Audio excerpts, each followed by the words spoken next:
Thank you. We're following a developing story this morning out of Castleton. Two teenagers are in serious condition after a shooting last night on 86th Street. Police say it happened in a parking lot near the Castleton Square Mall. That's where our News 8's Julia Dang is this morning. Julia, what are you learning?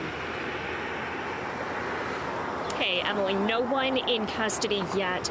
Detectives tell us the man who shot the two teenagers here was meeting them to buy a phone.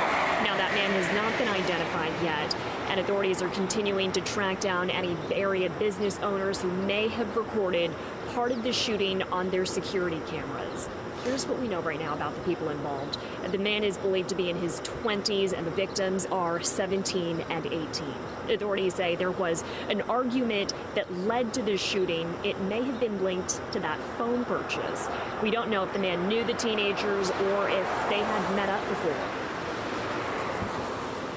We just tell people if you're going to do these kind of things, be careful, be in well-lit parking lots, and always nice to have a second person with you when you do these. We've learned there were 3 teenagers in that group. Again, 2 of them were shot.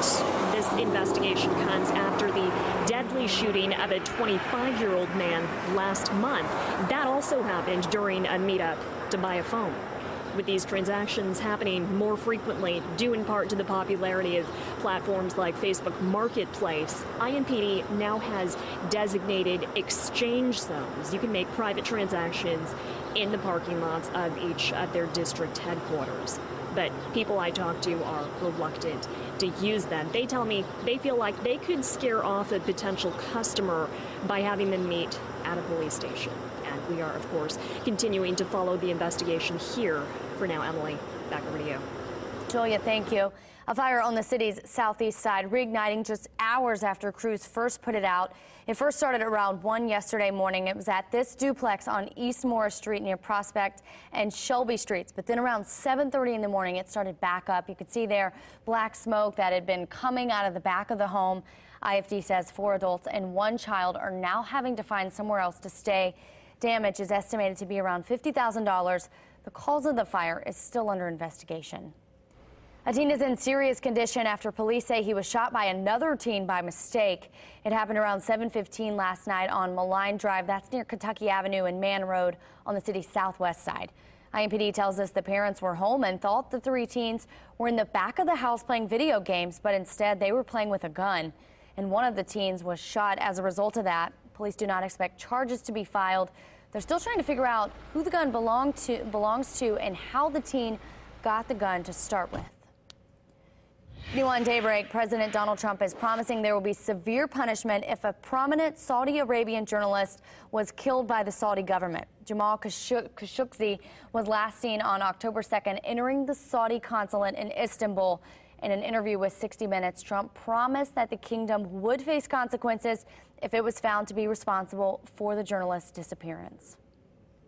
There's a lot at stake, and maybe especially so because this man was a reporter. There's something, you'll be surprised to hear me say that, there's something really terrible and disgusting about that if that were the case. So we're going to have to see. We're going to get to the bottom of it, and there will be severe punishment.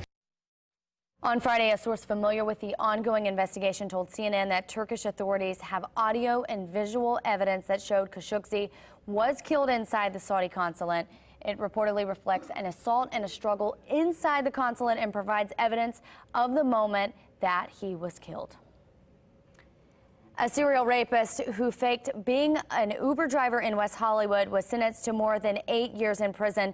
Walter Velasquez listened to 2 female victims who made statements during his hearing.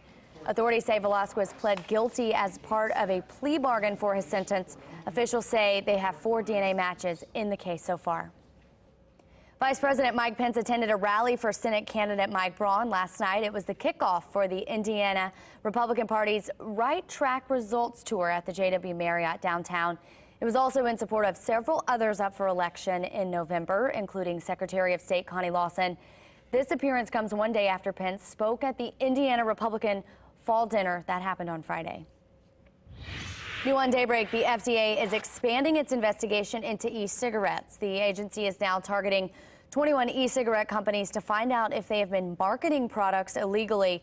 The move comes less than 2 weeks after the FDA conducted a surprise inspection of e-cigarette maker Juul's corporate headquarters in San Francisco. Agents seized thousands of documents, many relating to sales and marketing.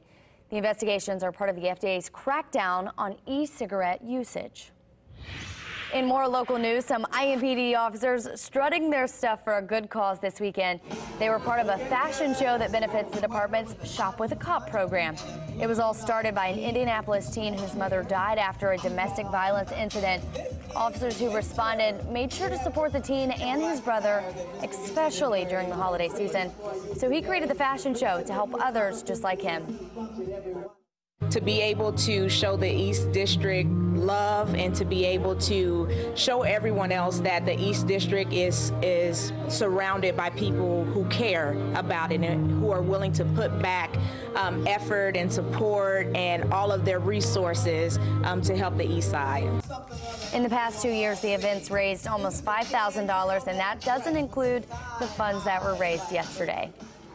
It's now 8:07. An amazing phenomenon is taking place in Scotland. Find out what's causing this waterfall to go in reverse. Yeah, you heard that right.